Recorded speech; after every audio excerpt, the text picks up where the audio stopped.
টানা কয়েক দফা বাড়ার পর অবশেষে কমেছে বিমানের জ্বালানি জেট ফুয়েলের দাম। এতে বিমান ভাড়ায় বড় কোনো প্রভাব পড়েনি। সংশ্লিষ্টরা বলছেন, হুট করেই ভাড়া কমানো বা বাড়ানো যায় না। তবে বিদেশি রুটে ভাড়া কিছুটা কমিয়েছে বিমান বাংলাদেশ এয়ারলাইন্স। মোহন ইসলামের রিপোর্ট। সরকার জেট ফুয়েলের দাম অভ্যন্তরীণ ও আন্তর্জাতিক রুটে প্রায় 21 টাকা কমানোর পর সপ্তাহ পেরিয়ে গেলেও কোনো রুটেই ভাড়া কমানো হয়নি। তবে গেল কয়েক মাসে কয়েক দফায় আন্তর্জাতিক বাজারের দামের প্রভাবে অস্বাভাবিকভাবে বেড়েছে জেট ফুয়েলের দাম।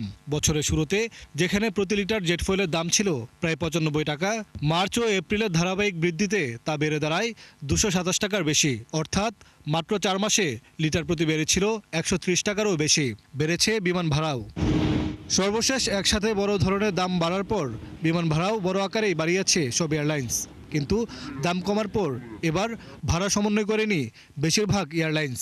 আমাদের কমিটমেন্ট আছে, যদি জেট ফুয়েল প্রাইসটাকে আবার রিডিউস করা হয় তাইলে আমরা সেই রেশিওতে আমরা চেষ্টা করব যেন এটাকে আবার রিডিউস করার একটা ব্যবস্থা থাকে।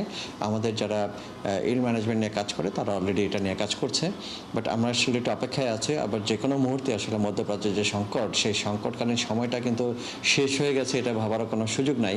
বাট আমরা আসলে অপেক্ষা করছি যে একটা স্থিতিশীল সময়ের জন্য।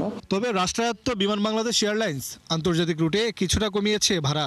এয়ারলাইন্সের ভাড়াগুলি হচ্ছে গিয়ে কোনো একটা ফিগারের মধ্যে না, বিভিন্ন একটা এয়ারক্রাফটে বিভিন্ন থাকে, তো এক কথা এটা বলাটা খুব টাফ। তবে আমি এই কথাটা বলতে পারি যে আমরা কিছুটা ভাড়া কমাই, এটা রিভাইজ করে কমানো হয়েছে।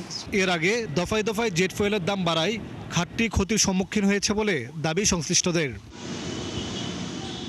মোহন ইসলাম, ৭১, ঢাকা।